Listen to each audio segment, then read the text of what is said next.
Every single day you wake up to a world that feels like it's actively trying to steal your peace. It really does. So when everything outside of your control just goes haywire, how do you keep your mind from collapsing into a state of permanent anxiety? Well, to find the answer, we have to look back, way back, nearly 2,000 years to the private diary of a Roman emperor. Okay, let's dive into what is basically a masterclass in resilience. We think our modern stresses are overwhelming. And don't get me wrong, they are. But just take a look at what the Roman Emperor Marcus Aurelius was up against. We're not talking about just bad days here. We're talking about apocalyptic level pressures. Decades of nonstop war, a plague that killed millions, political treason from his most trusted general, and a crumbling economy. You'd think he'd be a paranoid, broken man, right? But instead, he was famously, legendarily calm and resilient. So how on earth did he do it? You see, despite having what was basically absolute power, Marcus's entire reign was just one crisis after another. His secret wasn't found in trying to control the world around him, but in mastering his own mind. And this gets us to the absolute bedrock of his philosophy, the idea of the inner citadel. Think of it like an impenetrable fortress you build in your own mind, one that no amount of external chaos can ever breach. So the foundation for this fortress is something called the dichotomy of control. It's a concept that is just brutally simple. The Stoics saw the whole universe as split in two. The things you can actually control, your thoughts, your judgments, your choices, and, well, everything else. If you tie your peace of mind to all that external stuff, you are basically volunteering to be a hostage to chaos. And this quote just nails it, doesn't it? True freedom isn't about bending the world to your will. It's about the complete and total mastery of your internal response to it.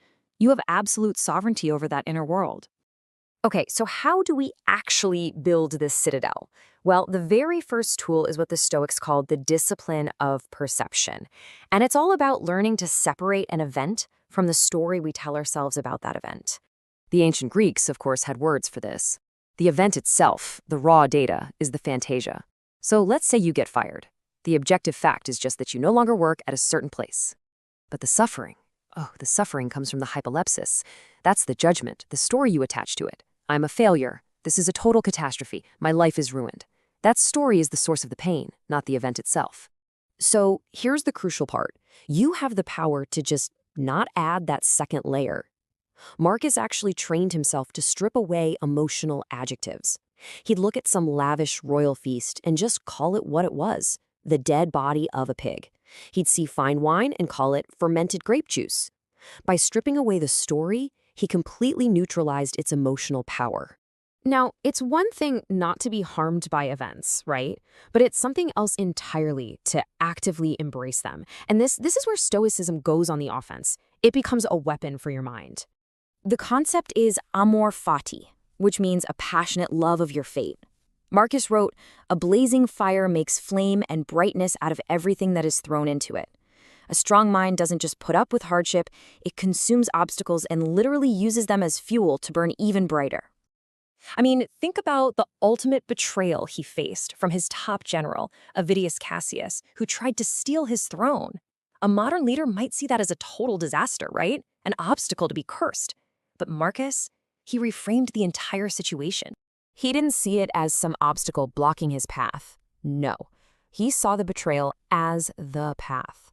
It was a perfectly tailor-made opportunity to practice the virtues of mercy, forgiveness, and strategic grace on a global stage. The lesson? Adversity isn't in the way. Adversity is the way. So the final tools in this mental operating system all involve these radical shifts in our perspective on our connection to other people, the smallness of our own ego, and the shocking brevity of our time. First step is sympathia. Marcus truly believed we were made for cooperation. So when he was dealing with difficult, toxic, or just frustrating people, he'd remind himself that we're all part of the same hive. Their flaws are a reflection of their own ignorance, not your worth. As he wrote, "The best revenge is to be unlike the person who injured you." Next, he came for the ego. In our world, which is just obsessed with likes, promotions, and status, this is such a powerful antidote. Think about it. Marcus was the most famous man alive, and yet he constantly reminded himself that all praise is fleeting.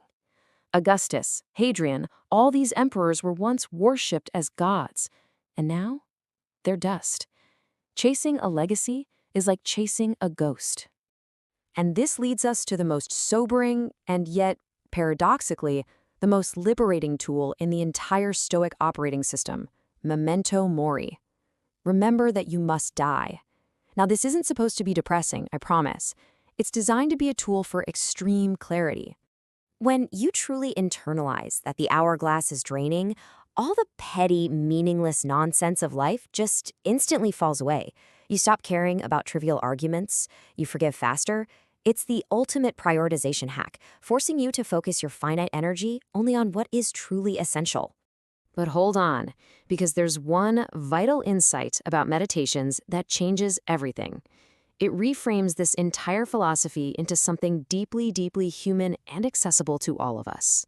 This book was never meant to be published. It was his private journal. The original Greek title, Tai Sehauton, literally translates to himself. Just think about what that means. The most powerful, wisest man in the world still had to wake up every single day and aggressively coach himself on how to be a good person. He wrote this stuff down because he too kept forgetting it. And that is the crucial lesson here. You don't just read a book and magically become a Stoic. You practice it every single day against the friction and chaos of real life. Look, if an emperor had to work on his mindset constantly, then so do we. So here's your inner citadel checklist to get started. First, strip the emotion. See events for the neutral facts they are. Second, embrace amor fati. Use every bit of adversity as fuel. Third, do a morning pre-meditation. Anticipate the day's frustrations to rob them of their power. And finally, remember death to focus only on what is truly, deeply essential. Ultimately, this ancient text leaves us with a profound and timeless choice. You can't control the crashing markets. You can't control the actions of other people or the randomness of fate. But the one domain where you have absolute dictatorial power is your own mind. So the only question left is, will you master